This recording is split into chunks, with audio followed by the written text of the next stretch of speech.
Hello साथीहरू, स्वागत छ मेरो युट्युब च्यानलमा। र म एउटा म्याट्रिक्सको क्वेसन लिइरहेको छु। यो के गर्नु छ, यो डिटर्मिनान्टको यति प्रुभ गर्नु छ। एलएचएस लिएर आरएचएस प्रुभ गर्नु छ। कसरी गर्ने यसलाई? हामी एलएचएस लिएर प्रुभ गर्छौँ।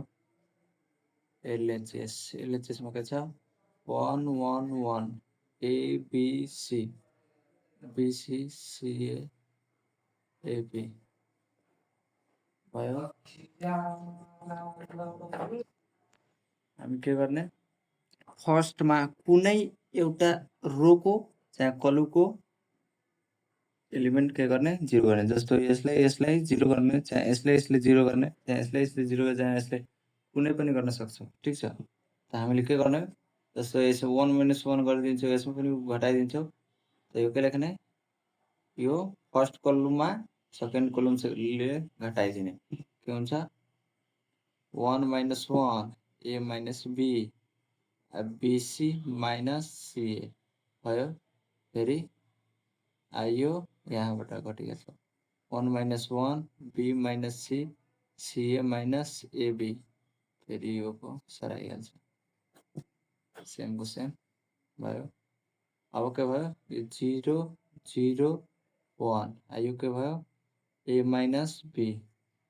यो के हुन्छ, कमन यसमा के हुन्छ, सी हुन्छ। त सी लिन्छौ त के भइहाल्छ, जस्तो के छ, बीसी माइनस सीए, यसमा के हुन्छ, कमन सी हुन्छ। त बी माइनस ए, त हामीले के मिलाउनु छ, यो ए माइनस बी छ के, ए माइनस बी, त्यसले पनि ए माइनस बी को फर्ममा लेख्ने के हुन्छ, यो माइनस सी लेखिदिने, माइनस लेखिदिन्छ त ए माइनस बी भइहाल्छ। फेरि गर्छ त माइनस एसी भइहाल्छ, माइनस एसी एसी भइहाल्यो, माइनस माइनस प्लस बीसी भइसक्यो नि। अब के लेख्ने, minus C common A minus B भइसक्यो।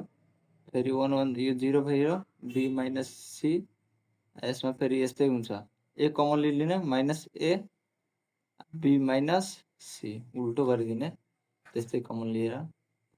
फेरि एबी, यहाँ सी छ, यहाँ एबी छ भयो। यसमा के लेख्ने, यसमा लेख्नु पनि पर्छ, subtracting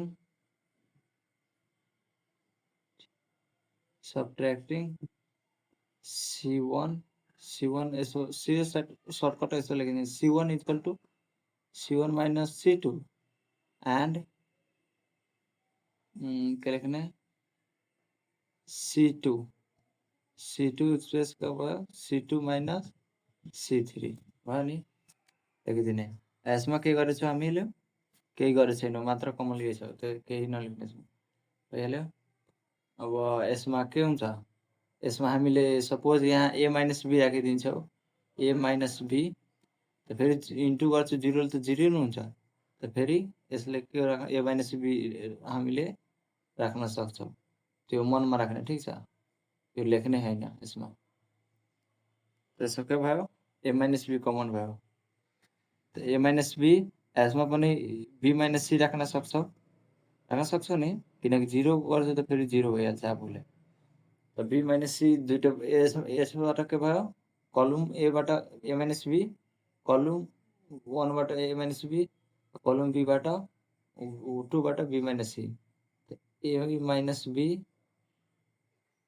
be minus C common भयो, त बच्यो के 0 1 अनि माइनस सी। यसमा के बच्यो,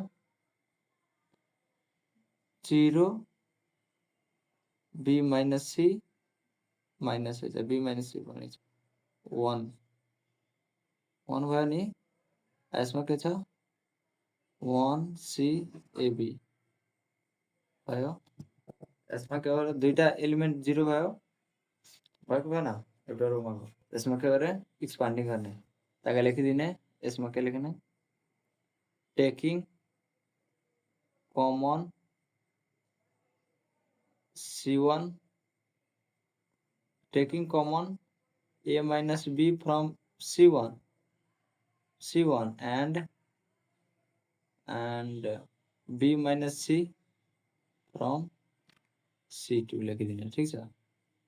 ओके भयो। अब यसलाई एक्सपान्डिङ गर्ने यसलाई यो किनकि 0 छ यो 0 छ दुईटा एलिमेन्ट त यसलाई एक्सपान्डिङ एलोङ R1 गर्ने लेखिदिने एक्सपान्डिङ एलोङ R1 हामीले कुनै लिन सक्छौं तर यो एन्सर ल्याउनु छ नि यति प्रुभ गर्नु छ हामीले एक्सपान्डिङ एलोङ यो गर्नुपर्छ R1 किनकि यहाँ 0 छ दुईटा एलिमेन्ट एउटा रोमको भइहाल्यो के हुन्छ यसलाई फेरि a minus b को a minus b लेखाइहाल्छ b minus c भइहाल्छ ठीक छ। यो 0 0 छ के हुन्छ यो थाहै छ हामीले कसरी हुन्छ 0 यो राखिदिने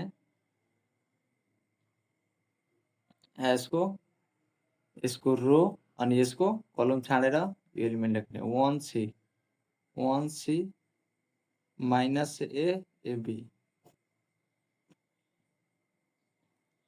यो थाहा छ प्लसमा किन अगाडि भयो यो प्लसमा के छ फर्स्ट रो फर्स्ट कलम त 1 + 1 फर्स्ट रो फर्स्ट कलम 1 1 हुन्छ यसको अर्डर 1 + 1 2 त इभेन रहन्छ नि इभेन रहन्छ भने नि इभेन प्लस भइहाल्छ अड हुन्छ नि त माइनस लेखिदिने ठीक छ। यो कुरा ध्यानमा राख्ने ठीक छ। यो के छ फर्स्ट रो सेकेन्ड कलम फर्स्ट कलम सेकेन्ड कलम के भयो 1 फर्स्ट रो सेकेन्ड कलम 2 त के भयो अड नम्बर भयो त माइनस भयो -0 फेरि यसको रो छोड्ने यसको कलम छोड्ने त के भन्छ 1c - c ab 1c - c ab बस्यो नि फेरि के भन्छ यो के भयो फर्स्ट रो थर्ड कलम 1 3 भयो नि त के भयो 3 on 4 4 त प्लसमा भइहाल्छ प्लस यसको +1 भयो यसको कलम छोड्ने यो रो छोड्ने के हुन्छ 1 1 - c - a 1 1 - c - a भयो नि। अब यसलाई सिम्प्लिफाई गर्ने a - b b - c यो केहीले पनि कुनै नम्बरले 1000 ले 2000 ले 3000 ले ट्रिलियन बिलियन 0 ले मल्टिप्लाई केही पनि गर्छ नि त 0 हुन्छ त 0 - 0 प्लस 1 अब के हुन्छ यसको गर्ने सिम्प्लिफाई -a अब माइनस अगाडिदेखि हुन्छ यो देखि गर्छ त -c -c ठीक छ त के हुन्छ -c समझ्नको लागि बनाइदियो a - c b - c भयो।